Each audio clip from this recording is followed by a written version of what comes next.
What's up, everybody? It's Chad. I'm back again with another episode of Ask Chad Grassy Logic. I'm here with my buddy Zack over here from Alto Cannabis up north. Welcome, Zack. Appreciate you joining me today, everyone? Buddy. How you guys Yeah. doing? What's up, Chad? Oh, just kicking it, man. I'm really glad you joined me today, man. I'm excited to have you on the episode today. Oh, dude, I'm excited too, man. I love what you guys are doing at Cruises Craft, and I'm excited to be on your podcast, bro. Hell yeah, bro. Hey, and I'm like ecstatic to have you on because I love what you guys are putting out there. You know, just like straight craft stuff. So yeah, we'll get into the episode and we'll talk about more, Alto and Zack and everything right now. So let's get into the episode. So can you tell the people a little bit about Alto Cannabis, who it is, how it came about? 100%. My name is Zack Trujillo, owner, lead grower, janitor, hand waterer. It's pretty much a one-man show over here, so yeah. I kind of wear every hat at this place, which is really cool. The way we got started is we wanted to just bring quality to the market. Once cannabis became legal, started growing at home, and just like all of us, we loved the plant and fell in love with it, and it's brought us to this point. Yeah, 100%, man. And how long have you guys been operating? So we'll be we will, let's see, our 1-year anniversary will be November. Oh, okay. So you're coming up a couple days. Yep, exactly, dude. Like mid-November. I'll have to look through my photo album to see the date. But you guys going to do any events or anything for it, or an event? No. We just have a wholesale production facility. We just grow. We wholesale our product. So I mean, I may have a nice cigar and a glass of whiskey. There you go. You made the year, right? Yeah, it's been awesome, bro. It's been wild. Yeah, definitely, man. So how long have you been in the industry yourself? Dude, so I got into the industry as soon as it became legal. Okay. So that's how long I've been in the industry for. Damn. So does that mean how long have you been growing too as well? I guess I should ask on top of that. Dude, that's a pretty controversial topic. So I've been growing for 2.5 years at this point. Oh, wow. You learned a lot. Yeah, dude. I've kind of, I treat it like a science experiment. I have a bachelor's in biology. So for me, I treat this place like it's all science-based. I'm continuously taking data, logging data, taking notes, review that, making changes, keeping track of what I'm doing. If something's not working, we switch it up, dude. And I do that every day that I'm in the grow. Yeah. And that's what's helped me become the grower that I am in such a short period of time. Yeah, I mean, you've gone strides compared to other people I've known that have been growing, sometimes even 6-7 years. It's amazing to see that. It only took you 2 years to get there. That's quite amazing. And what's up? Oh, yeah. And so you were saying that you only have your production license, so there's no retail or anything. Do you have any plans for that in the future? So we're vertically integrated. Yeah, we're vertically integrated. So we have production, manufacturing. And retail. And yeah, definitely there's plans for some type of retail or operation in the future. Right now it's just focused on growing. Nice. Building the brand, growing high quality cannabis for all you people. and New Mexico needs it. And we are getting better quality than Colorado and stuff like that, these days, which is great to see because back when we were medical, it was really bad. It's true. Competition is fierce right now. Yes, exactly, dude. It's crazy fierce, and we're about a year and a half, maybe a little over since we've started adult sales, and it's just crazy how different our market is and how different it changes all the time. Because I was talking with somebody the other day, and we were talking about the first day of legalization. They had the two lines, the rec and then the medical lines, and you don't really see that anymore. Which is, interesting to think about. It's wow, that was a thing, and now just a year later, it's not at all. So it's really crazy to see, and all these other brands popping up. There's new growers kind of popping up all the time, and I'm seeing them online and all that, and you're at pop-ups all the time, so I see you, which is great. Always bringing the fire with you too. Love seeing you guys at pop-ups, dude. Heck yeah, man. Yeah, the pop-ups are fun. It just sucks that we go to Albuquerque for most. Yeah, dude. It's always a good time with the Cruise Craft boys. Right. Hell yeah. So I've had your cannabis obviously on several occasions. You let me try some. We've had it in other places and everything. So let's talk growing. I mean, it's interesting that you know, you've been growing only for 2 years, but you know, you've gone this far. I mean, before we started the show, we walked through your facility, and man, it's beautiful. You know, there's a few things that I didn't even think about. I'm like, that's kind of cool how he did that, because you know, you built that box behind you, right? Yep. This is Yeah. a custom control box that I built for all our Trollmaster environmental controllers. Nice. And some people don't even know who Troll Master is, which, you know, like coming in at 2 years, you're like, holy crap, he's got the Troll Master on lock, dude. Oh yeah. So you know, at Alto, we're a micro production facility. We hold the smallest license in the state. So we can have 200 mature plants at any given time. So everything that we grow has to be quality. It has to be craft. This facility, I built this facility with me, my dad, and my stepson. We built this facility together. Yeah. So Dang. it's pretty dialed. It's been a labor of love, dude. I take so much pride in everything that we're putting out here just because it has my name and my stamp on it. Yeah, dude, 100%. So, you know, it's great that, you know, you guys are like mom and pop to that sense, like to the extreme, 100. you know, like it's great, you know, and you guys are making it. Yeah, dude, it's been a fun experience. And growing pot, it's hard work, bro. That's all I can say. It's a lot of hard work. It is a lot of work. So let's get back to the growing aspect. I want to just ask you, what are some tips on, you know, someone who, I mean, and this is a unique situation because you've been only growing for 2 years, so some people would still call you a new grower, but you've had so much experience under your belt in that short amount of time. What could you share with someone who's just starting out growing cannabis? Someone who's Coming from just someone starting like out you. growing cannabis, good genetics. Yeah, Good yeah, genetics solves 99% of problems. From yeah, there, you just have to learn the fundamentals of growing. Don't be afraid to fail. You will have many bad crops before you have really, really good crops. yeah, So just don't give 100%. up. You have to we all start somewhere. Don't be afraid to start. Yeah, yeah, you know, and My then don't be advice. filled afraid. I mean, afraid. Don't be afraid to fail. Just fail forward.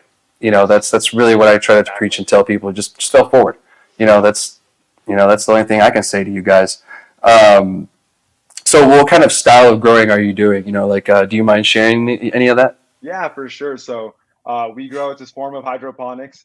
We grow in cocoa, so low Cool. volume organic Mm-hmm. cocoa, and we feed with we do a cyganic approach to our growing. So that's salts and organics, Mm-hmm. and that's our style. Nice, dude. Yeah, And you're going with LEDs and everything too. yeah. We use LED lighting. LED lights are awesome. It's like a must-have now. Decreases your electrical usage. Also, the temps in your rooms are a lot lower, so you're not running your HVAC as hard. So Yeah. yeah, LEDs are the way of the future. And then, as you know, we're in a smaller facility, so our ceilings aren't crazy high. So yeah, LEDs, money. Nice. And I have LEDs myself in my grow, you know, at home, and you know, I love LEDs. Like this is the first time that I went to a 4x4 LED. Because if you would have told me about 5 years ago, 4 years ago to LED, I would have told you to fuck off. Oh Because yeah, they just weren't there yet. You know what I mean? yeah, Yeah. dude.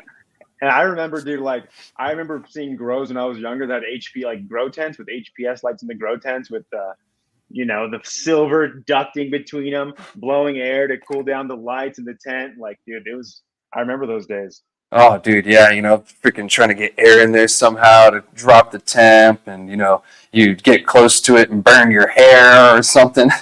Oh yeah, you're having to bend your plant sideways because you don't want to touch the HPS light. Yeah, dude, that was the worst. I remember that, dude. Oh yeah, like or worrying about, oh, are they going to grow too high for it? Are they going to touch the light? You know, yeah, I remember those worries. Yeah, no more though. Like now, you know, most LEDs that I've seen, you know, you could touch the ballast and it's not going to like burn you. It's going to be warm, but it's not going to like shit, picking hair. Exactly.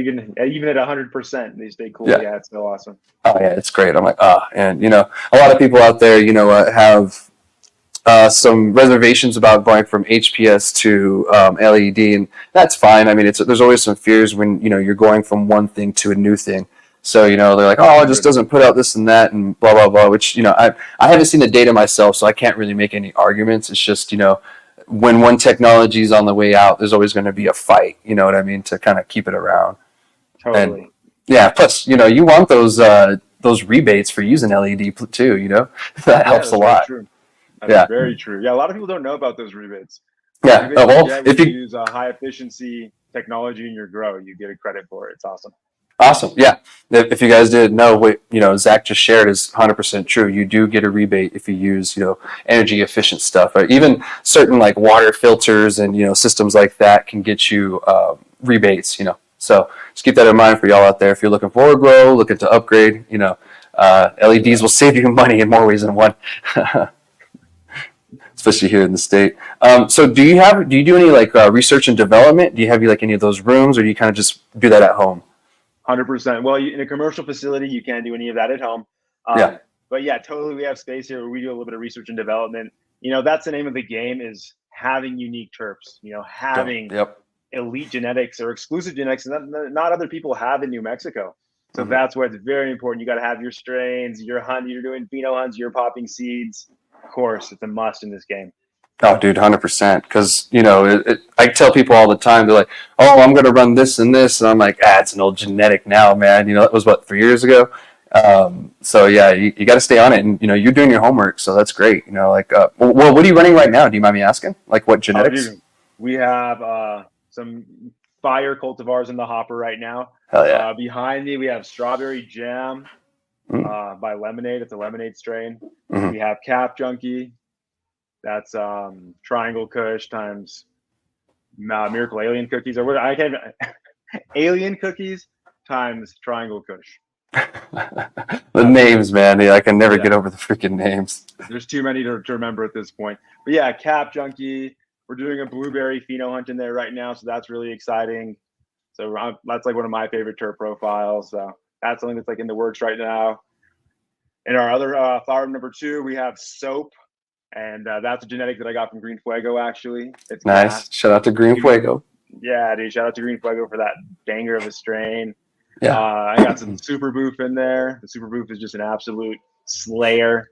It's been popular lately. A lot of people have been, loving that Super Boof, and it's a good cultivar.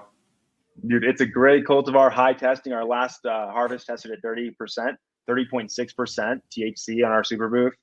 Terps. Intense tangy citrus grapefruit terps. Yeah, that's just an awesome strain. That strain put us on the map for sure.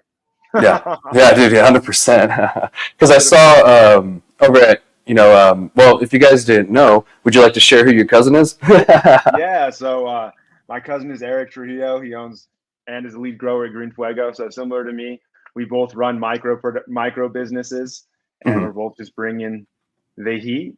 We're growing as well as we can possibly grow and sharing that with the community. Nice. And do you guys like kind of share tidbits with each other? Like, hey, this is working for me. This isn't working. That's great. We're cousins. We're cousins. So we've been talking shit to each other since we were, 5. Yeah. And, like very regularly. And I've noticed that, like you guys, especially like Green Fuego, every time I go up there, you guys are all about community, bringing everybody together. And I love that. There's too much, infighting with everyone, about this and that and the other, this place versus that place. And to be honest, we don't even know if some of these places are going to make it to the end of the year. So yeah, like we're all in that realm. So it's great to see that there's just more community and more togetherness. Because every time I'm up in Albuquerque, like it's great to see that. I'm like, oh, this is cool. Everyone's here chilling. Even if it's a competitor retail spot, like they're still there and they're still cool. And you know what? We could all collab in some way that way. So, it's really good to see that. That's the vibe I like to see too. Heck yeah. Doing good business, being ethical, being kind to each other. There's room for everyone. Let's go. Yeah, the pie's so huge. It's massive. So, we're going through some growing pains right now here in New Mexico. Just like every state when they first went, nothing's perfect right now. It's true. Yeah. But dude, you're a pioneer in the whole community aspect of it. Thank you. You're very involved in Cruces, and I see that. So I think everyone's jealous of the community in Cruces. Really? This community strong there. Yeah, you guys host more events, I think, than any city in New Mexico. Dang. I guess we just don't see it from looking from the outside. From standing from the outside looking in. We're just like, oh, it sucks down here. Albuquerque has everything, and then you guys are like, it's great down there. What are you guys talking about? So yeah, thank you for that. It's a little more cutthroat in Albuquerque. Cruces is a lot friendlier. Yeah, it is. There's a little bit of bickering here and there between some of them, but it's not as bad. on the medical side, I remember how crazy the drama was up in Albuquerque. You know, like I'm like, holy crap! I'm sitting here down south just watching all this happen. So Totally. yeah, I try to stay away from that. So, what is your favorite cultivar to grow right now that you have in the facility? Like, what's your favorite to grow? I would say smoke too. My favorite to grow and smoke. So we just grew a new strain, Mandarin cookies, Ah, and yeah, that yeah, yeah. strain has been my current favorite strain to smoke. Hmm. It is like orange cream in your lungs. We processed some a while back, and yeah, that's still pretty good. I Oh like it. yeah, who'd you process some from? Do you I know? I, I don't want to name the farm because I Oh, can't okay. remember. No Like worries. I can't Well, remember exactly which one. Huh? I need to get you some. I need to get you some of mine. Yeah, dude. Okay. But let us know. We'll give it a pressy press. Let's go. Okay. Yeah, I really want to try them terps, man. Ooh.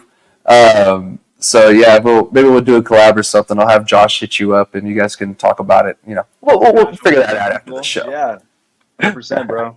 The sky's the Heck yeah, limit, dude. That's what I love yeah, about this industry. You can be as creative as you want to be, and that's yeah. awesome. You can be as as to yourself as you want to be, like a cult, or you can be open with the community, trying to work with as many people as possible. You know. Yeah, totally. Yeah. Totally. So yeah, that's great. Yeah, I would say, what was the first cultivar? Since it was only 2 years ago, you probably remember. What was the first cultivar you grew? I never First asked cultivar anybody I grew. So a mentor I had at the time, um, I was told, I said, dude, I want to be the best grower. I want to be the best grower that I can be. And he's like, well, I'm going to throw you a mean strain to grow. So he gave me Mac 1. that. Oh, The really? original cut of Mac 1, which is a very finicky plant. It's a hard plant to grow. She's very challenging. So that was the first monocrop I did in one of my rooms. It was a full room of Mac 1, and Oh, it was a lot of work. It was like baptism by fire, bro. holy crap! All right, Yeah, just quick curious. Are you doing crop steering? of course, 100%. So our Nice. growing style is it's fast like a Ferrari, bro. We're crop Hmm. steering. Everything's enriched. Yeah, high PPFD, high Yeah. CO2. It's Heck it's yeah. uh, it's rocking and rolling over here. Yeah, yeah. I could tell just by seeing your flower rooms, the mother rooms. I mean, even it's not like a huge facility. I mean, you said you were growing in connexes.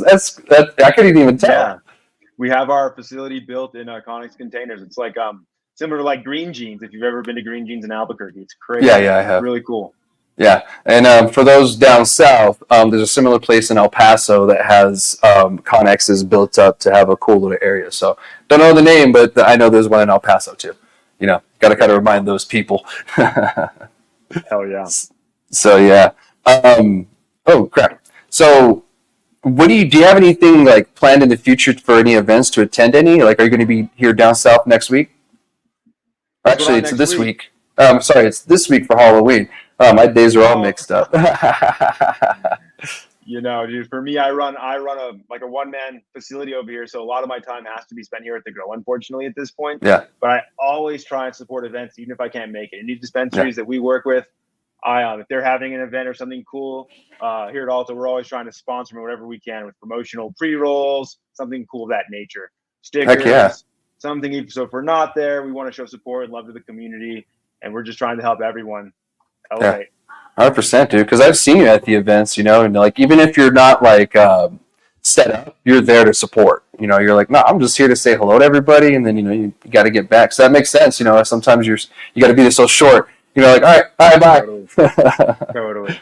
So, but I appreciate the support that you are given to the community, and from the start, because some people don't do that. They just keep to themselves. Like, no one can come into my dispensary. Oh yeah, dude. That's a big way. I try to break that. I don't want to be like that. Hmm. It's like if you're not in touch with the community, you don't have your pulse in the community. How can you deliver them what they want?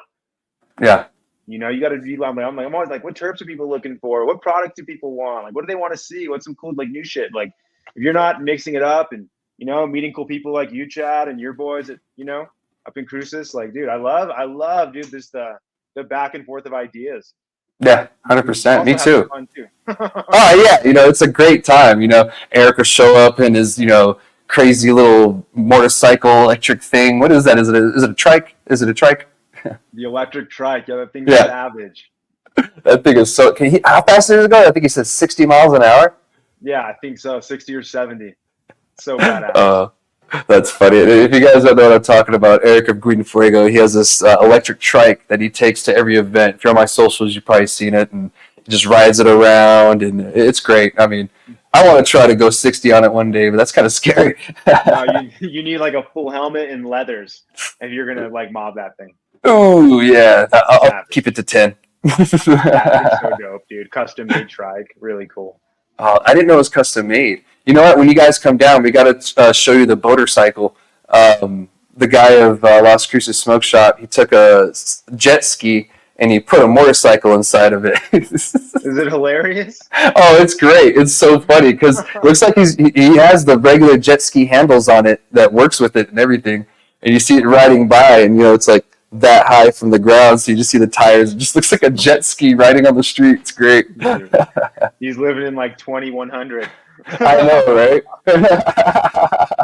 The road's full of water, but there's a little bit of land. Oh man, the real water world situation, I guess. Nice, man. Well, is there anything else you want to share with us before we move on, man? I mean, this has been a great, conversation and everything, and the grow is beautiful. If you want, you can show off the grow. I don't know if you're going to run into network issues though. Yeah, I probably will. Yeah. But yeah, I mean, dude, at Alto, we're a small craft micro business. We're not growing lots of quantity. We're just trying to grow quality and bring the best weed that we can grow to the community. And that's what our goal is, dude. Hell yeah. I do ethical business, treat everyone with respect, and just grow some fire weed. Heck yeah. I mean, that's all we could ask for, just good product, good price, and, people that actually care about their product, instead of someone who's just like, oh, it's moldy. Oh, whatever. We'll just put it aside, So, yeah, but yeah, where can people find you on, the socials and the internet and everything? Oh, 100%. So the best way to keep in touch with us and follow us is on Instagram, altocannabisnm. Easy. Yeah, altocannabisnm. We're private. We're private because a lot of cannabis IG accounts get deleted all the time. So request to follow. I'll follow you back or accept your requests. You know what I'm saying? Yeah, because I know some people are a little standoffish when they see that, like, oh, they're never going to accept me. But that makes sense why you do that. Yeah. Gotta keep your accounts. It's so crazy how they just crack down on us like that. And real quick before we step off, for those who aren't too keen to Spanish, what does alto mean? Alto. So alto means stop in Spanish. It's also slang for high. Okay, so there you go. For high. So that's why we chose it. And then we're all Hispanic. My mom's Mexican. So I like to show some homage to my culture too, Heck yeah. And I see that even with Green Fuego, that's a cool name. But with the title, I was going to put, stop or high, but I was like, I don't think people know where that's going to come from. Yeah. We have like our little slogan, stay alto. That's pretty dope. I like that. Totally, dude. Nice. Well, I appreciate you joining me, man. We'll continue the conversation with some other topics and stuff. But, I thank you so much for, coming on, talking about your business, sharing. You've only been growing for 2 years. I had no clue. I couldn't even tell. Dude, thank you, bro. Yeah. Thank you. It's on point. So can't wait to see what else you put through. So we'll continue the conversation. And we'll go on from here. So the next topic we got is New Mexico, or New Mexico Tax and Rev is cracking down on tax evaders. So those of you out there who don't know what I'm talking about, so if you are a business, you have to pay your taxes. And some of the cannabis retails, because that's what this article is specifically talking about, it's talking about retails not paying their taxes, like specific ones. They didn't really name any. But, that's kind of important. If you don't pay your taxes, you can get into a lot of trouble and then, not be able to renew. Have you been seeing people running into that up there? Oh, yeah. I mean, taxes are so important.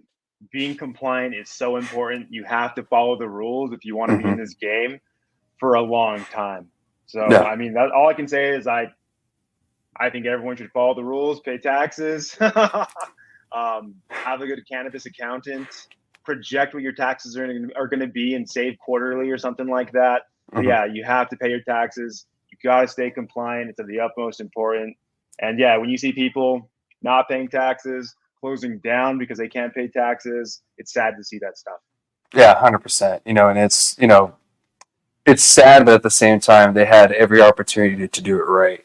And some of them just are flat up like, I'm not doing that. I don't like the government. I'm like, yeah, but they're the ones who run this, and you have to play by their rules. That's the game you joined.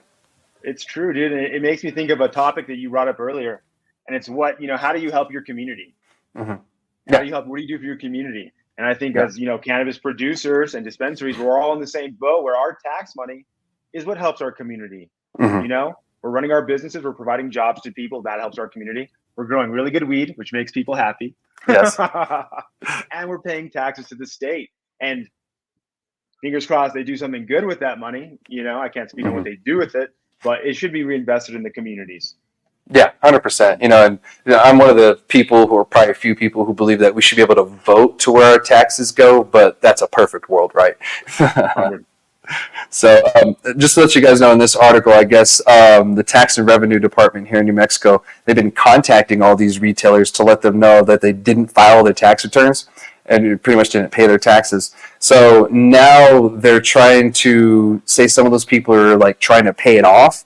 So some of these people either had the money set aside and like, oh, my bad, just paid them, or others were like, ooh, we're gonna have to sell a couple pounds really quick, to try to make up for that. And that's unfortunate that some have, waited that long to get to that point, And asking you, what, other than what you said, what are some other tips you can think of that you implement to kind of remind yourself? Oh, dude, I mean, organization is key. For me, like I said, I wear a lot of hats in this facility.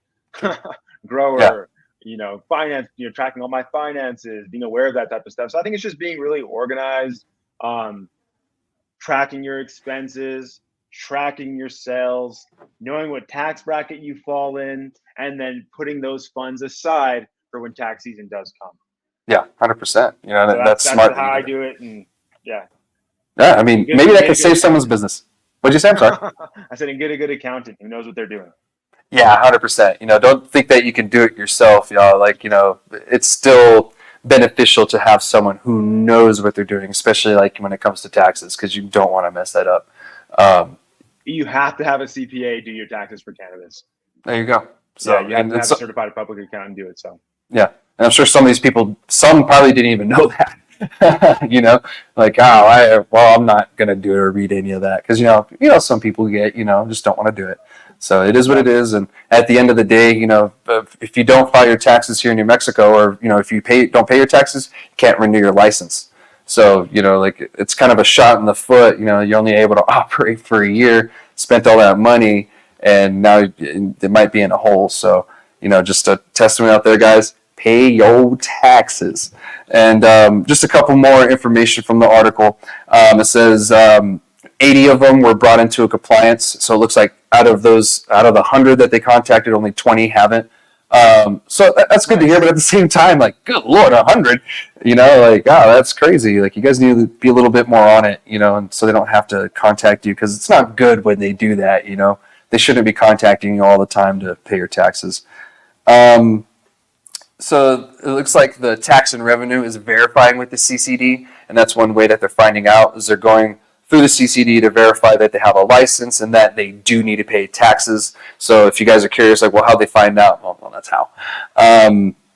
They're supposed to file gross receipt tax and cannabis excise tax returns, even if they don't have any sales. That part I didn't know. So even if you have no sales, you still have to file, which makes sense, to be honest, at the end of the day.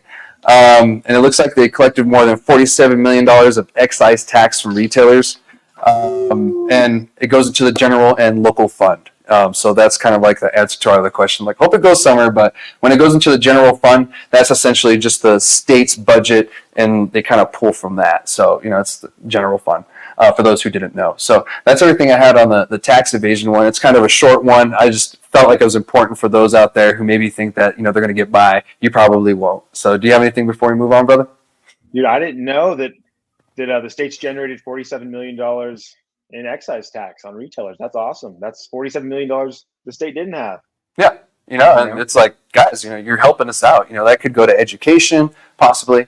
That could go to, possible roads with potholes, because there's parts here in Las Cruces that, some people are like, oh my God, I drive down this street and I feel like my tires are going to fall off. So, it could be beneficial to, the whole state. So I'm glad to see that, 47 million is huge. I agree. Yeah, and in the billions, but millions help. We'll get there. So We'll get there for sure. heck yeah. So moving on to our final topic. This past week, or actually just this Monday, myself and a couple of ladies had the Las Cruces Industry Sesh Town Hall meeting, first one of its kind. We invited a bunch of local cannabis businesses and ancillary businesses to come and voice their opinions on really what's working with the current laws that we have and rules and the way that things are going, and what's not working.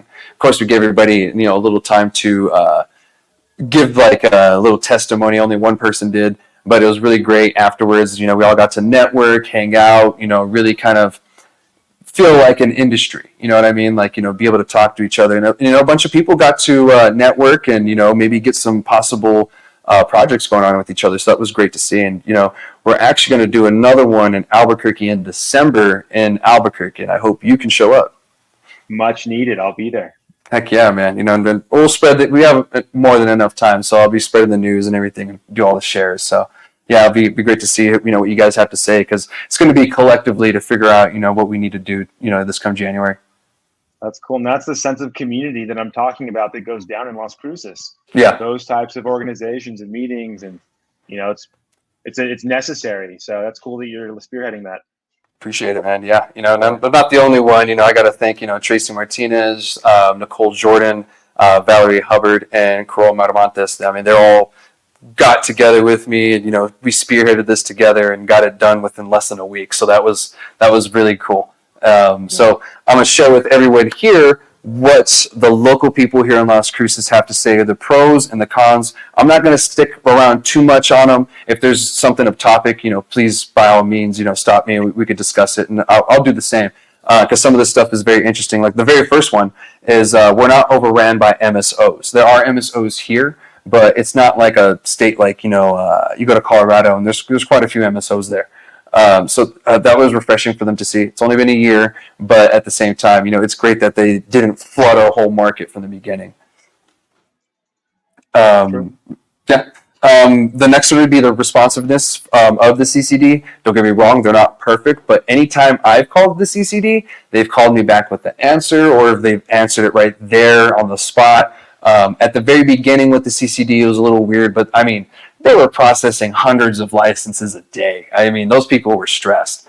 So I get it. But, the responsiveness of the CCD was another thing they said was a pro. I don't know if you have any personal stories about that or not. Yeah, the CCD is awesome. They keep black market, or attempt to keep black market weed out of the legal market here. I think that's something that's good. As far as their communication, I think they were really bad at the beginning and they've gotten better, but they still have a long ways to go with having the infrastructure for producers and retailers and manufacturers to get in contact with them. Heck yeah, 100%. Yeah. The next one down the list is accessibility for micro licenses, which I agree. Micro licenses are very readily available.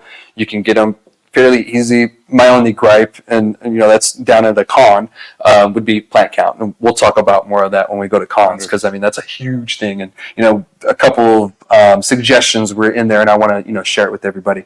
So the next one would be variety of product.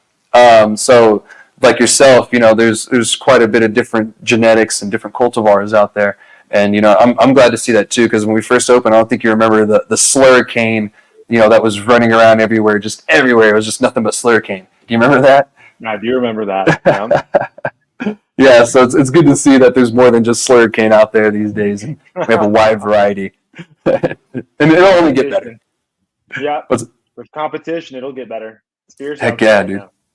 Heck yeah. Public involvement for policy change. This might be a Las Cruces thing, but I did notice that Albuquerque shot down an ordinance for home grows to be banned in the city. So, that was huge. The city got together and fought that, and they didn't even vote on it. That's how unpopular it was. So I was like, that's great. That's good to hear. It didn't even make the agenda. So, do you have any personal experience on that, kind of?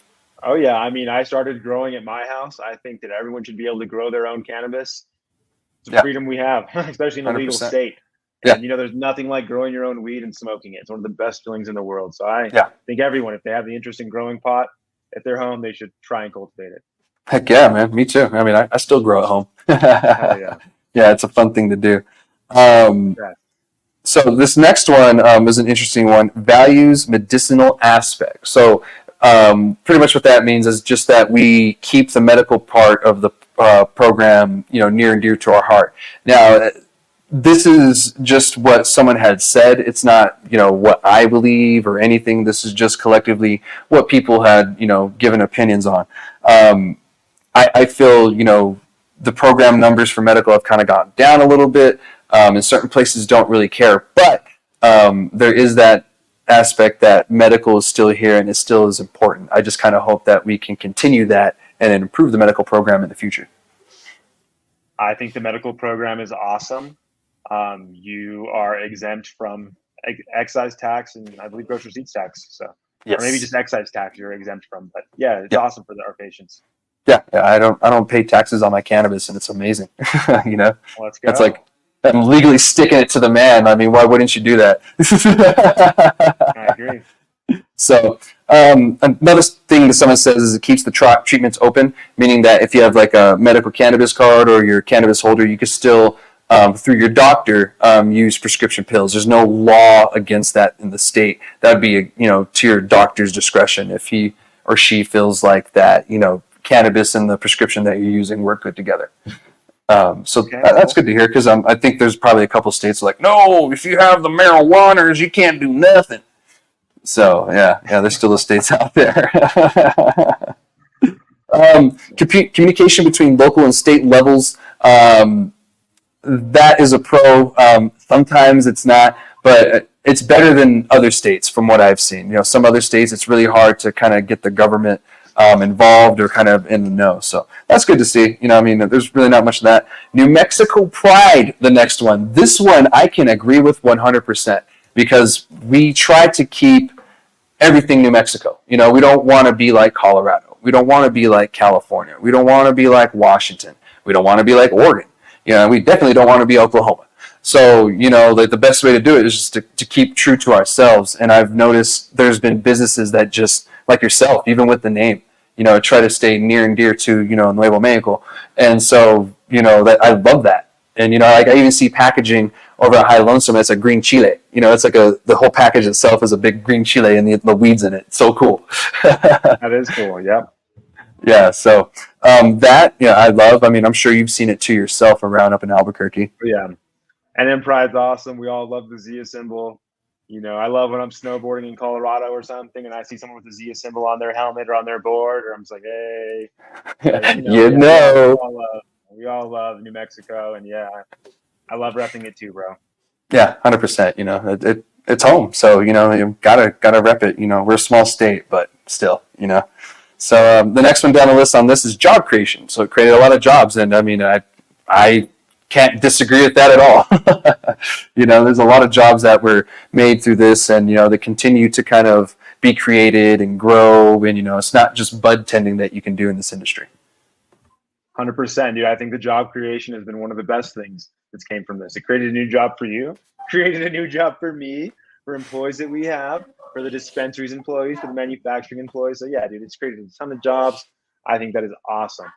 Yeah, 100%. Yeah. And this next one kind of ties into the values medical aspect is the opportunity to create standard medicine, meaning that next week when you go and get that edible, it's going to give you the same effect or similar effect that it gave you the first time. It's consistency.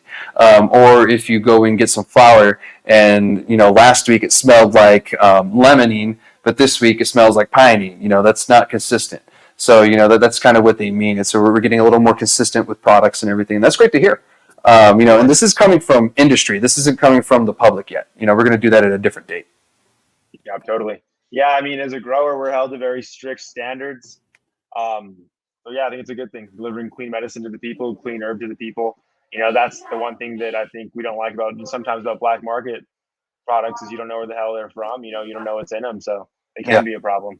Heck yeah, 100%. You know, yeah, because dirty grows can hurt people. You know, like some people don't believe that. You know, like someone got sick the other day from smoking moldy weed. You know, down here in Cruces. So yeah, you know, it's scary. You know, like so check your cannabis people. You know, it's there's some people out there who just don't care. Not a lot. Don't get me wrong, but there are some. Yeah, I mean, now that there's healthy options, we can care. You know, when it was the traditional market, you had no choice. But now there's healthy options, there's legal stuff. So Yeah. let's go. I was just laughing because I remember the Reggie days, getting little surprises in my ounces. Dog hair, cat hair, Cat hair, ribbons, shoelace. Yeah. someone's hair. Is this Chapo's? So the next one down the list is proactive towards the ending of stigma. The stigma, excuse me. So here in the state, yeah, I have noticed that we are trying really hard to end the stigma, especially down here in the South. Don't get me wrong, that not everybody is kind of helping with that. You got the goons who try to smoke out of a noodle in Walmart, who don't help. But you know, for the most part, you know, we're really trying our best to show that you know we're responsible users. There is a way that we can have fun and use cannabis. You know, like they have wine fests where people go and have a great time. You know, we can be cannabis users and be together and smoking cannabis, and it'd be fine. You know, so it's great to see that that's something that people have noticed too, is the fact that we're trying to end the stigma here in the state, and that's something that I've pushed for years, is to end the stigma on cannabis. Very cool. Yeah, I support that 100%. I think it is still very much stigmatized. And that's even shown with rec lounges. You know, when you want to go to a lounge, you have to smoke and behind walls and people can't see you and Yeah. you can't be outside enjoying the fresh air while you smoke a joint. Yeah. You know, that's a stigma that still exists. No, 100%. Because you know, at certain bars, and even in Albuquerque, because I've been there, you know, there's 3-foot fences in the downtown area, and the only difference between you and the person smoking is that little flimsy 3-foot fence.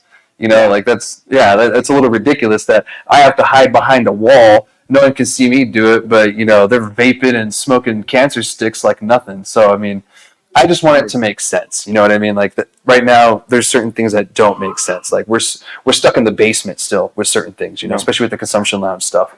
Because here, yeah, it's still all new, and it's going to take time, but it's also going to take us fighting for these changes to happen, for it to really take effect and you know happen. So, but it takes time, man, and you know it's not going to happen overnight, unfortunately. You know, it is what it is. It took me like 7 years to help pass legalization here in the state in the first place, so it'll take some time. Yeah, yeah, a lot of failing on that. So the next one, which you know I've kind of noticed this for the most part, that and they kind of just don't give a shit anymore, is good relation with law enforcement. Here in Las Cruces, during one of the city council hearings, the chief, I think it's called the chief and the police, I forget. Anyway, she told us that, yeah, you know, cannabis, we're not really worried about it. The only time we're going to, you know, say something to you is if we see you downtown smoking a joint. And even then, we're just going to ask you to put it out. And if you don't put it out, then, you know, obviously things get escalated. But I was like, that's actually pretty cool. You know, instead of like, hey, just like, hey, man, can you put that out? I'm like, oh, my bad. Boop, boop, boop. No big deal. Wait till you get somewhere. Yeah. So, I mean, I get it, guys. You know, we should be able to smoke wherever, whatever, blah, blah, blah. But, I mean, there's the way things are and the way things should be. And right now, until we change it, that's the way things are. How have you noticed? Yeah, I think it's pretty lax for the most part. I think it's moving in the right direction. This is one of my employees behind me. Say hi, Malik. How's it going? Good surprise. He's defoliating. He's defoliating today. Heck yeah, important. Yes, important for the grows, defoliating. Yeah, it's the real deal. We're over here grinding, bro. No days off. Yeah, I know that feeling, man. I don't know the last time I had a day off, really. So, but you know, it's all for the work, all for the plant, and all to you know make something great out of this industry here. So, I agree, bro. Heck yeah, man. Going down the list, there's only a few more left on the pros, and then we'll get to the cons. So, active towards educating parents. Now, this part, I don't know if they're talking about me or the industry, because I feel like I'm the only one that's really preached about parents needing to talk to their kids about cannabis. And I've only seen maybe a small handful of people, but it's being noticed. And have you noticed it up north? Because this is great. I can ask you the north stuff, and I can answer the south. I have 3 kids. Mm-hmm. I have 3 kids. So yeah, it's very important for me to educate them on cannabis. but also don't leave, if you have a kid, don't leave edibles around. I don't leave really anything around them for that Yeah. reason. So yeah, Yeah. I think definitely need to educate them. They have to understand what's happening and what's going on and why you use it, but they also have to understand that it's harmful for kids. So Yeah. keep that shit away from them. Yeah, 100%. And then good for you for, doing your due diligence and teaching your kids about cannabis versus just leaving it out or lying to them. Of course.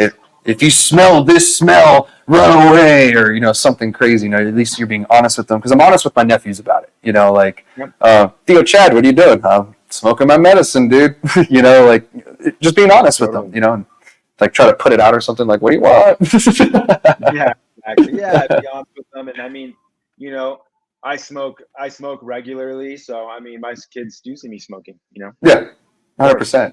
Yeah, I mean, kids see parents drinking. I mean, they're gonna see them smoking cannabis. I mean, I grew up seeing my teacher parents drink, so I mean, it's whatever. Totally. Teachers love to party too. When you have kids, it's like everything in moderation. That's kind of you got to be a good role model for your kids and teach them moderation, and that's another principle that I think is important. Yeah, and for a while earlier this year, I was really touting the it's 420. Do you know where your kids are? Just to kind of yeah, you like that one? Yeah, you can use it. It's something I was really trying to push. But yeah, it's just a reminder to the parents, like, where are your kids? Because my dad was a teacher, as I said, for the longest time, and most of the kids, when they get alcohol or drugs, it came from someone they knew. Either a family member, they stole it from a family member, or was giving it to them, etc. So if you talk to your kids more about it, hopefully, and don't leave it out, hopefully your kids won't get a hold of it, because they do ID at the dispensaries. Yeah, totally. Yeah, 100%. So going down to the next one, variety of retail options. And, I can be one to say that 1,013 retails in the state is more than enough variety for, everyone. So, I mean, yeah, it's oversaturated, but I mean, that's true. We have a wide variety of places to choose from, especially up in Albuquerque. A little too many locations to choose from. Yeah, 100%. Yeah, like I can't kick a can without hitting a dispensary down there. So yeah, it's ridiculous. There's parts here in town that's the same way, but nothing like Albuquerque, and it's changing. It's starting to slowly, level out. So that's good, and we won't have too many, but we'll still have a wide variety. Unlike when it was medical, we only had like a few dispensaries. Albuquerque had most of them, so you guys were fine. But down south, oh my God, it was bad for years, dude.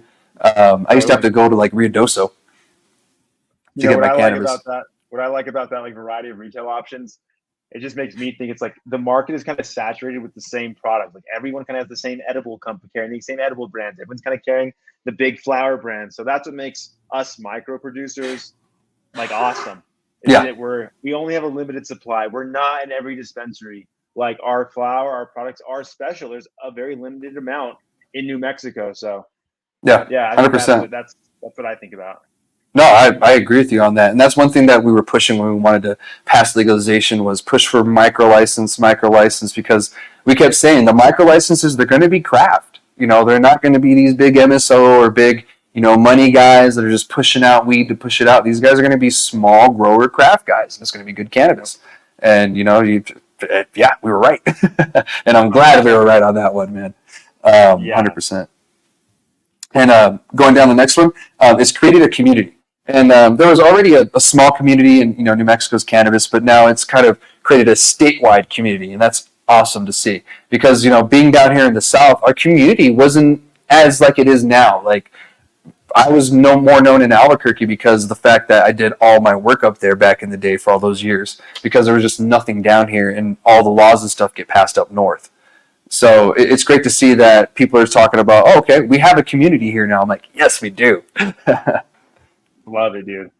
We're definitely big with community. I know you are too. And a community that I'm new to that I really appreciate and like is the Heady community.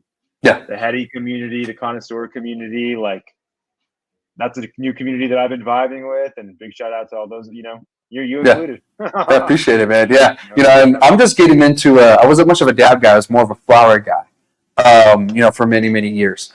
And so now just recently this year, getting hooked up with Creases Craft, things are kind of slowly changing. So becoming a hash head. 100%. But How can I not? I love some hash, some really good, tasty hash rosin, man. I love some good Yeah. hash, bro. Oh, Yeah, you can't go wrong with that, dude. Especially a hash hole. Oh.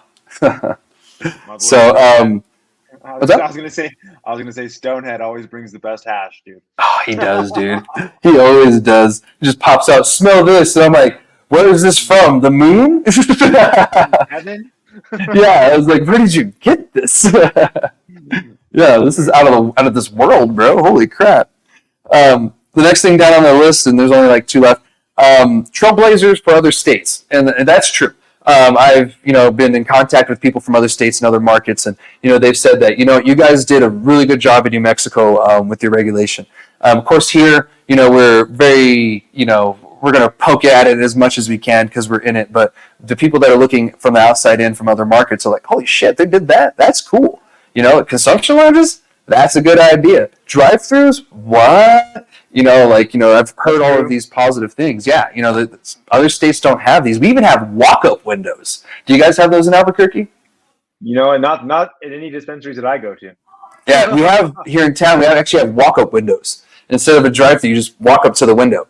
Yeah, I like to interact with everything. That's my dispensaries where you can go interact and see big jars of weed and smell it and look at it. Smell it and the whole shebang. Yeah, 100%. That's my vibe. Yeah. That's a lot of people's vibe too. So I'm glad that we have options for everybody, I guess is what I should say. Totally. And then the last one would be that it's a very progressive program, and I got to say it is. And there's still changes on the horizon for us, and hopefully they remain progressive. And we remain, a trailblazer for, regulation here in the States. There's a lot of smart people who are in this industry, a lot of people who are passionate about it. You're included in that, dude. We're all fighting for the greater good of this. So I think it's going to continue to get better as the years progress. Appreciate it, man. Hell yeah. Yeah. And thank you for that. It's been a long time coming. Totally. So dude, I need to take a shot every time I say totally. I'd be lit right now. you should go back and watch this and then count how many times just start a drinking game with it or toking game. That's too funny. Yeah, I'd be taking a nap before the end of the episode if you do a toking game. All right, so we'll move on to the cons now. So the part that probably I'm sure everybody wants to hear. So one of the cons that was spoken about, and some of these get a little specific. The pros were kind of generalized for the most part, but they got really specific when it came to the cons for some of them. The first one would be the agricultural aspect. What I think they meant by that as a con is the fact that it's not treated as the rest of the agricultural crops in the state. I think that's what that means, if I'm not mistaken, if I remember correctly. Which, that's been the old argument is, weed should be as legal as tomatoes and I should be able to sell it, et cetera, et cetera, et cetera. The only one problem with that is tomatoes don't get me high. So, I don't want a kid getting a hold of a tomato that gets them high and, possibly something like that. That's the only thing that I have would be the difference. Other than that, I think you should be able to sell it at a farmer's market if I can go buy a beer, at a taco shop, you know what I mean? So that's a slippery slope. Yeah, it is. And it's one of those things, it's like, how regulated can it get and how deregulated can we get? You know what I mean? Like, how far is too far? To where it's like, all right, this is a little ridiculous. In New York, they were smoking weed everywhere, and I guess, some people had issues with it. And, maybe some people were smoking at the wrong places at the wrong time. Like maybe they're standing in front of a school bus smoking weed in front of a bunch of kids, like that I can see like, okay, dude, don't smoke weed in front of a school bus, because I'm sure someone did it. You know what I mean? And we have to consume responsibly. Mm-hmm. That's all. Yeah, they have those commercials. Please drink responsibly. Same thing with us. Please consume responsibly. So, I like that one. Please consume responsibly. The next con is going to be inconsistency with packaging. And with this kind of seemed more or less like it was the CCD thing and not like from the retailers, like, hey, it's a little confusing with this and this and this. But then also within this, they threw in the inconsistency from some of the places. Which I have seen it, some of the packaging, like not all the information is on there, or they have terpenes on this one and this one doesn't have terpenes. And some of it's like small stuff. But I can kind of see that there is some consistencies when it comes to packaging. It's nothing like the medical days. The medical days, I remember sometimes getting a Ziploc bag with like a sticker on it, hand jammed, with all the information on there. So I mean, we've advanced, but I can see where they're coming from on this one a little. There may be room for improvement. Yeah, like anything, I kind of feel the labeling aspect is one of them, but I don't see it something as one of our main issues in the state. But I can see that, from a customer standpoint, it's like, well, this is weird. It's not like the other one. So here's the next one, and this one's big. And this one we actually stayed for a few minutes on during the town hall. Cannabis production limits. Right now we're capped at 20K, and that was an emergency rule during the beginning of the industry when it came out. Right now, micro is only allowed 200 plants, which is significantly less than what the big producers can grow. So there was talks of, okay, we need to increase micro plants, but by how much? Like, I literally asked that question to the crowd. I said, okay, we need to increase it, but what do we increase it to?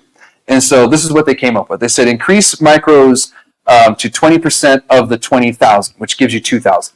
And I think that's a pretty good number. My only issue with that number is, say if they go down from the 20K and the state says, well, actually, and they're actually talking about lowering the number of plants that you can grow on the big licenses because there's too much cannabis or something like that, or they're afraid of oversaturation. So if that goes down, that number goes down too. So my only concern would be that. Now, if we did go that route, I would feel there would have to be a grandfather clause or something that, like, if we go up, we can stay up, we just can't go down when it comes to the micros, if that makes sense. I don't know. What do you think?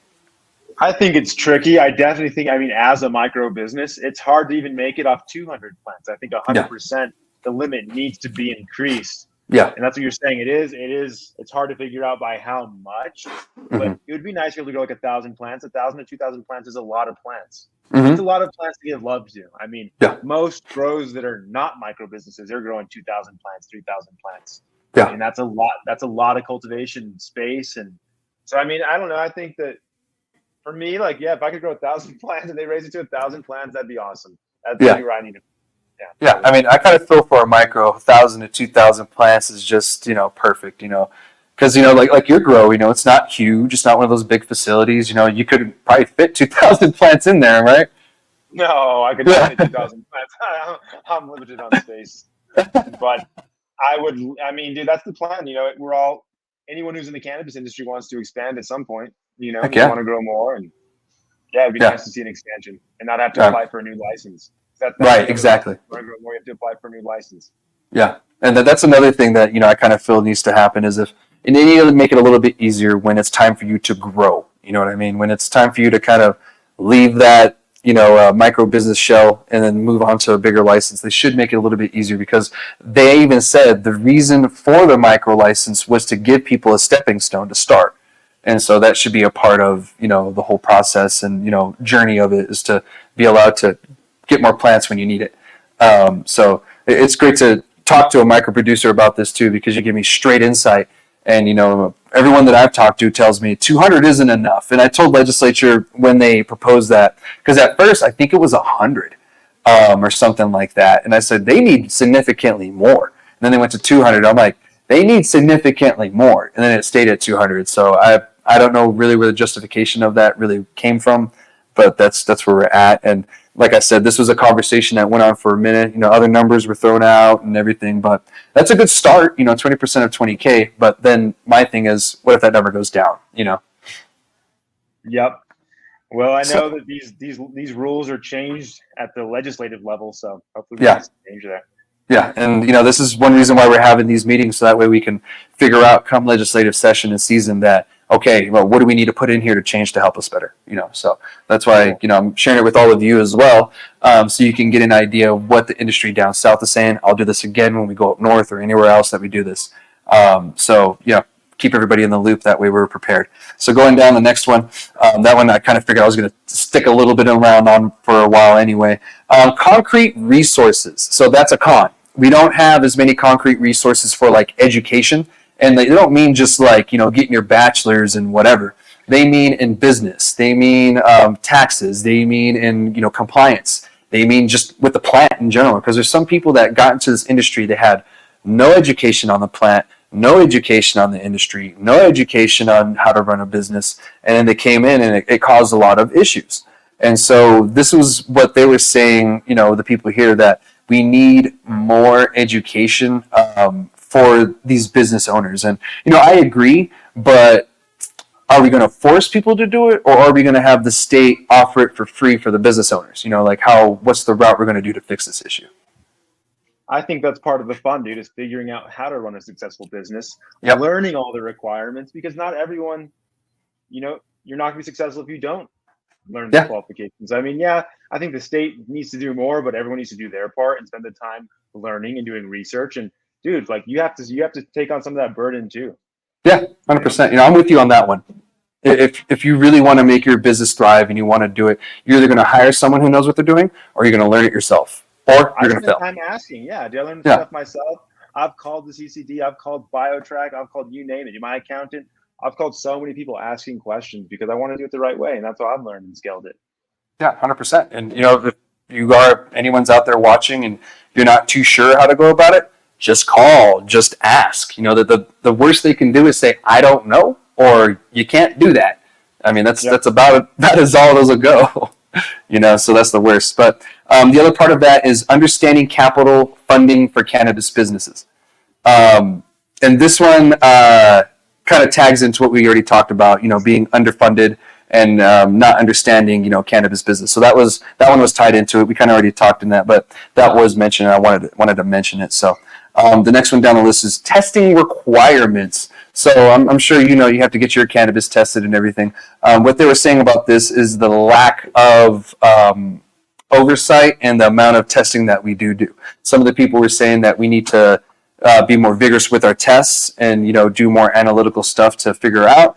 And others were saying that there needs to be more availability of testing facilities, which I've been talking about and preaching for months now, that we need more testing facilities. We don't have any in the South. We have to go up north. We have to go past the border check.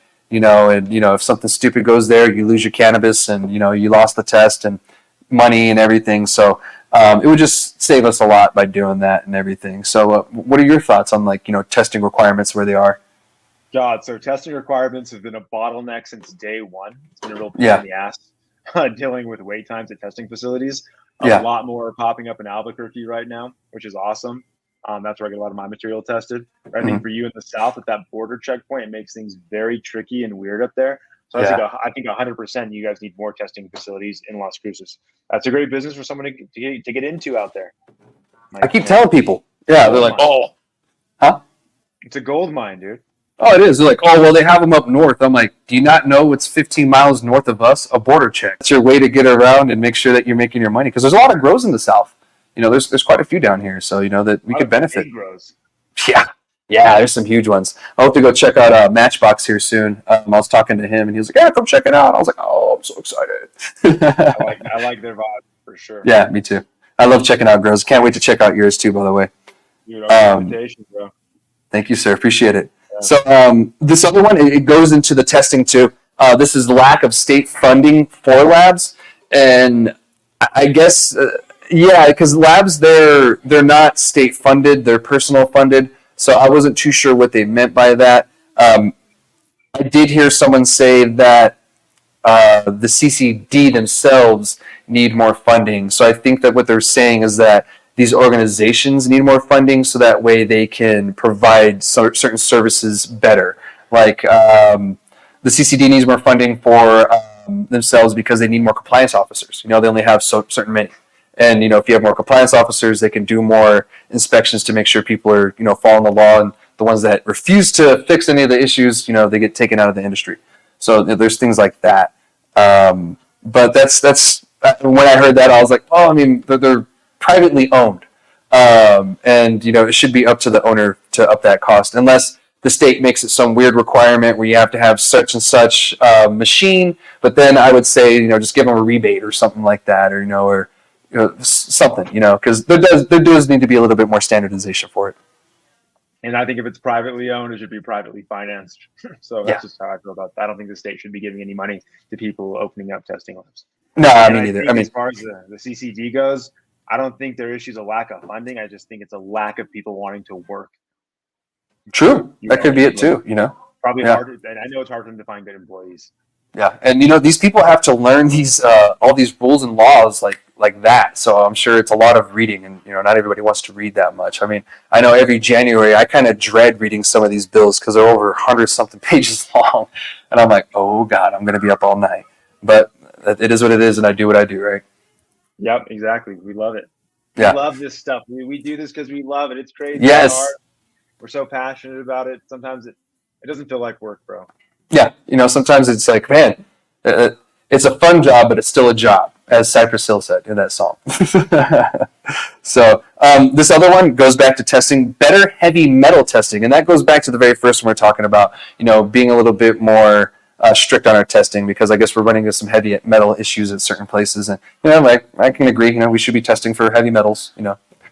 My producer's over here, rocking out. Not that metal. I'm just not rocking out heavy metal.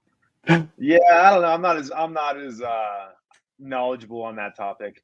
I don't know if there's enough science to what heavy metals do to you when you're smoking cannabis. I agree though. Like, I want the least amount of stuff in my cannabis. Yeah. You want the cleanest product possible. Like if someone says there's heavy metals in my weed, I'm like, why? That sounds scary. It's like 100%.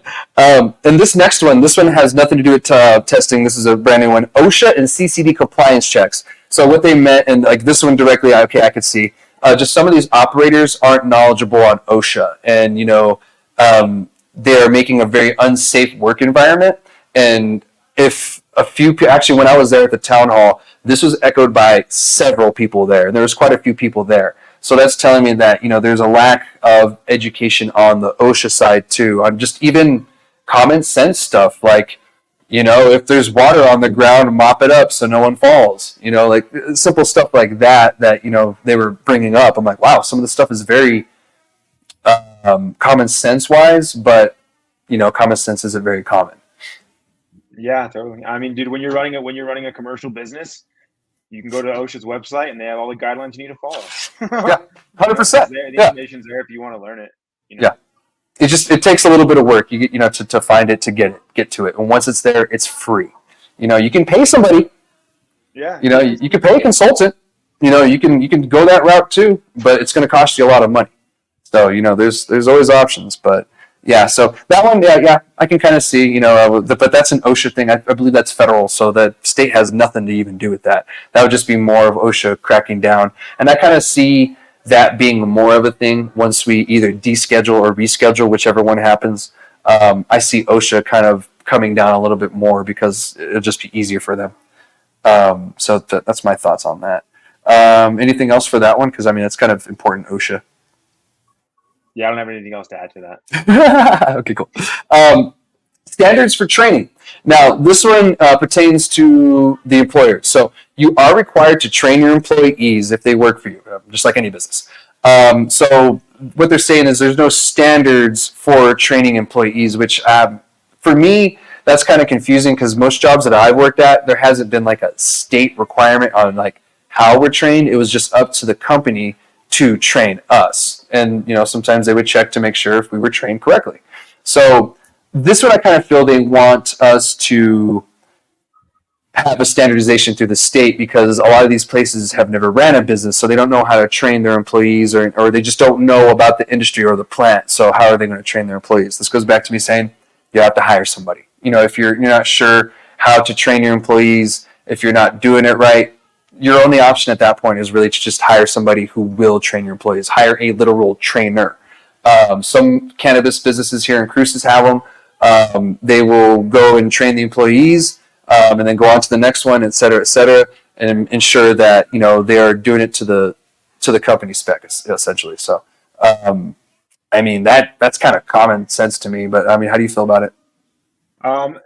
I think that it is up to the employee to train their employees on what needs to be done at the grow. I think that the CCD could maybe help with compliance. Maybe they make a yearly video on new things that are being added to compliance and stuff like that. That'd be really cool. But as far as, it's the employer's job to understand compliance and train his employees on being compliant and following the rules. That's a no-brainer. And then any proprietary stuff that you're doing at your grow, I mean, that's your responsibility to train your employees on it. And you can let them know as much as you need to or as little as you need to. But it's up to the employee to train their employees and make sure their operation is running as efficient as possible.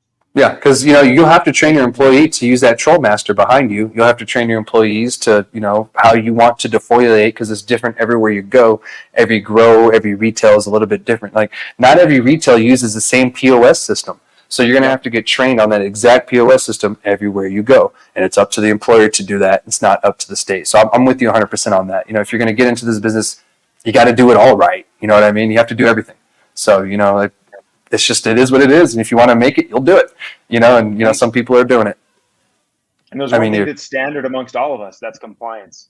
100%. That's really the main thing people need to be trained on, is just compliance. That's standards for every cannabis business, and then it's up to the employer to do your thing. Enforce and guide, exactly. And delegate, 100%. Yeah. So I'm glad that we have that similarity. But if you watching, if you guys disagree, agree, etc., that's your opinions, and these are the opinions mostly of the people of the industry. I just so happen to agree on this one in particular. Moving on, outdoor consumption. Now, this one is only an issue because in the CRA, we are allowed outdoor consumption, but some local jurisdictions didn't like that. Like here in Cruces, Doña Ana, the county, said no to outdoor consumption. So we have no outdoor consumption, and that actually technically means even in your backyard. And so I kind of feel that needs to be solidified in law to where they can't do that, because that's a little ridiculous. People would actually prefer you to smoke outside versus inside, because you don't want to get smoke all in your house. So even with consumption lounges, and I'm going back to the other argument with the 3-foot fence. You have those situations too. So my thing on that is it's the outdoor consumption, and I told them, I said, this is more of a rules thing, guys, than a law thing. I do feel it needs to be solidified, but the way that you change that is you go to, county hearings and you go to city council hearings, and that's the way that gets changed. Here in Cruces, we'll have to do that, and it's going to be a little bit of a battle. You definitely have to participate in local politics to make these changes happen. I agree with that. I think smoking outdoors, it should maybe have a few restrictions, but for the most part, I like to smoke outdoors. Yeah, me too. There should be some restrictions, of course, but I feel like I should be able to smoke outdoors just like the guy smoking the cancer stick, And so, 100%. Yeah. I'd rather breathe in weed smoke any day than cigarette smoke. Me too. It's stinky. Plus, weed smoke smells so much better, especially when it's good cannabis, like from Alto.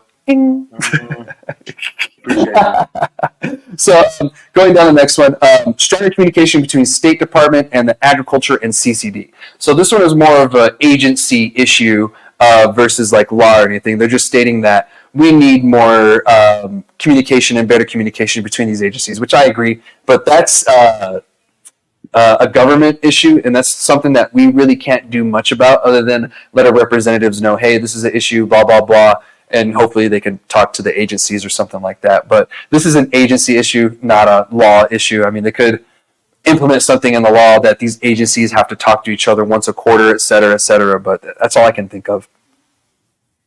Yeah, I think they need to scale their infrastructure that they have for communication between agencies. There's a lot of disconnection.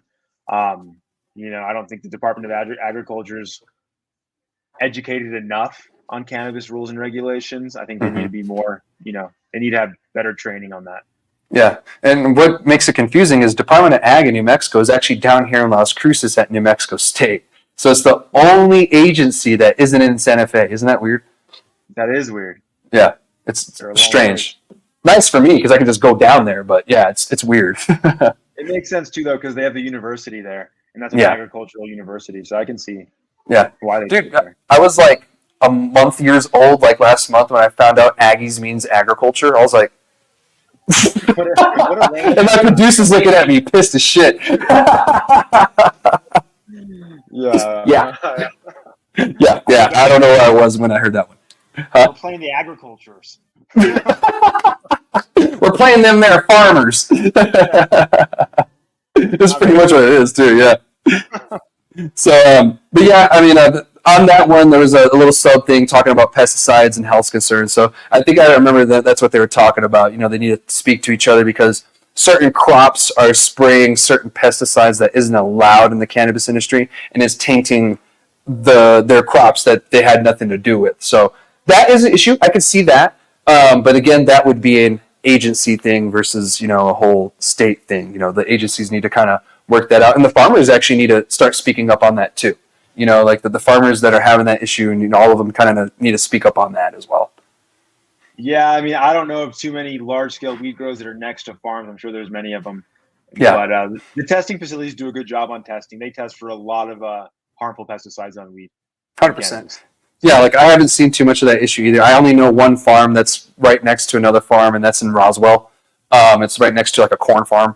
But that's the only one that I know of off the top of my head, and that's only because I've been there. And I don't even know if they're still growing corn because it's been like 5 years since I've been there. But yeah, that's it on that one. We have a couple left, and that'll be it for the episode.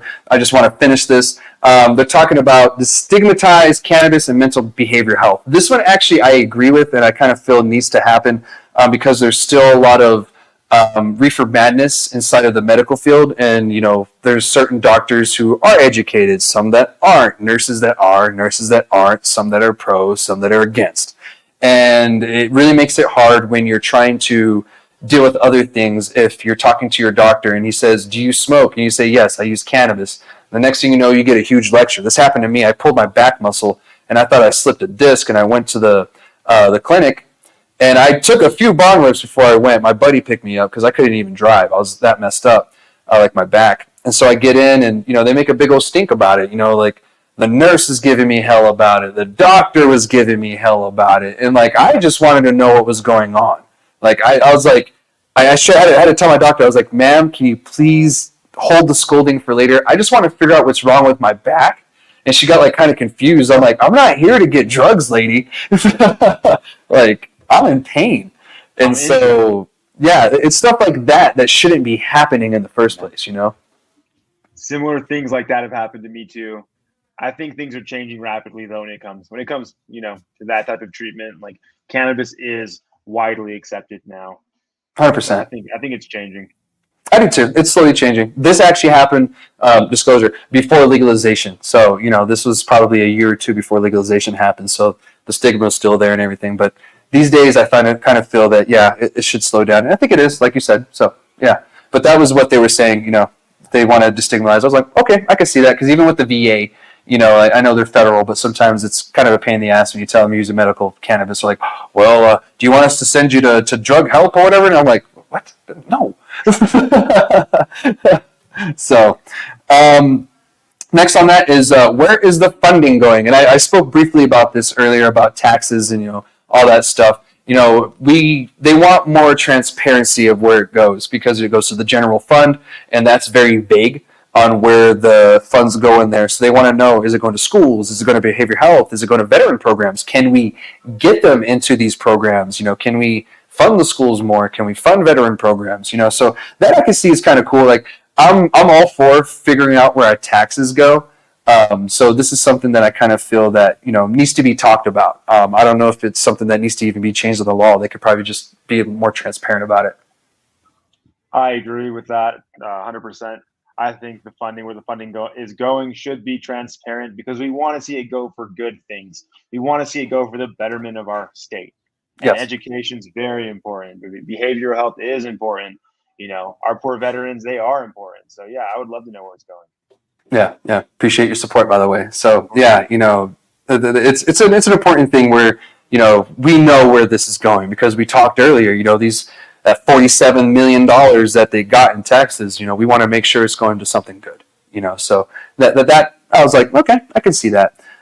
So the next one, eliminates THC testing. Now this one kind of confused me when I had the same look at it that you have, like, what?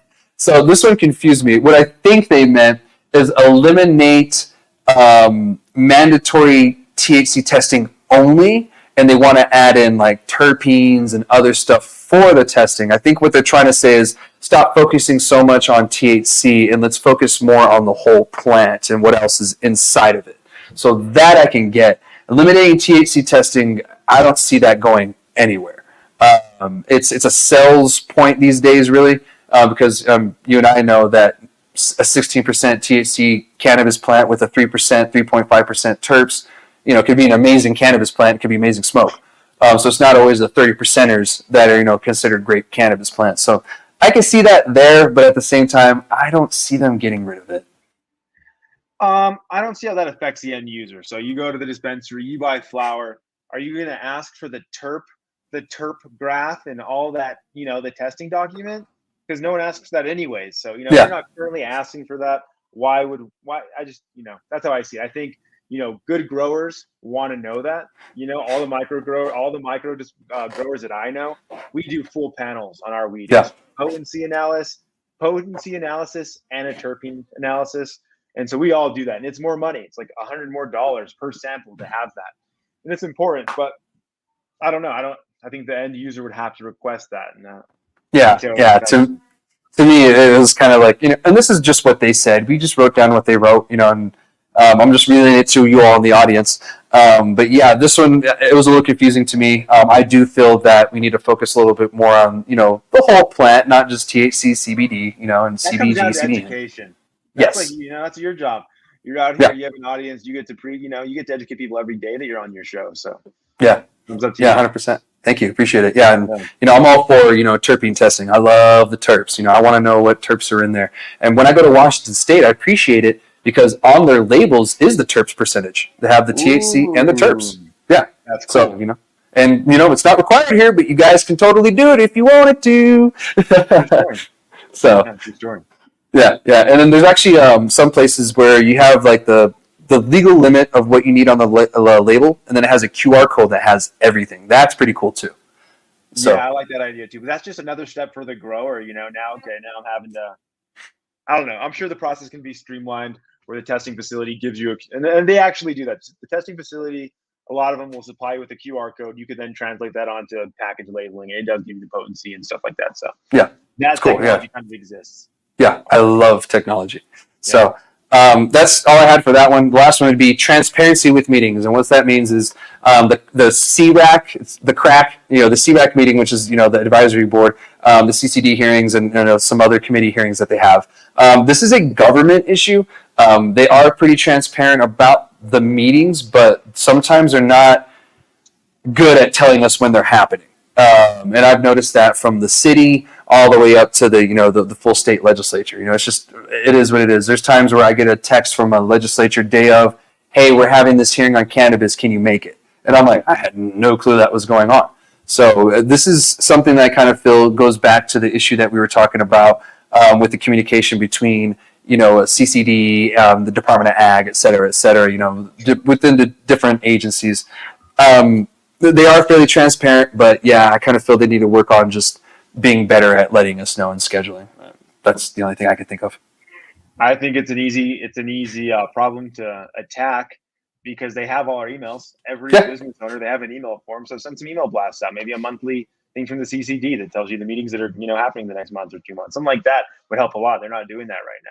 Yeah, 100%. And who knows? Maybe it could be funding. I don't know. I don't know what their reasoning would be behind that, but that's a great idea to email blast all of the owners. And it's not hard. Once you get that list, you just add the list to the email, and boom, boom, boom, it goes.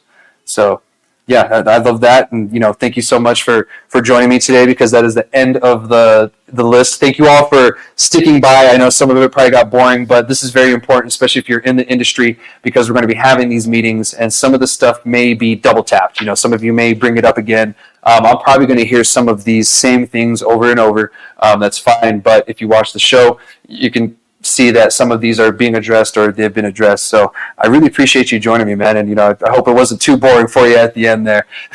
No, you know what? I think that it's fun to nerd out on this stuff.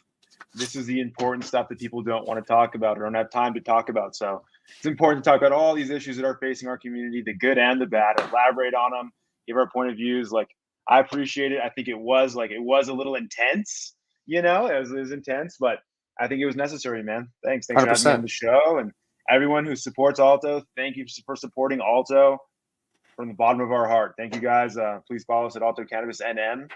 If you haven't already, DM me. I'll write you back. I run that page.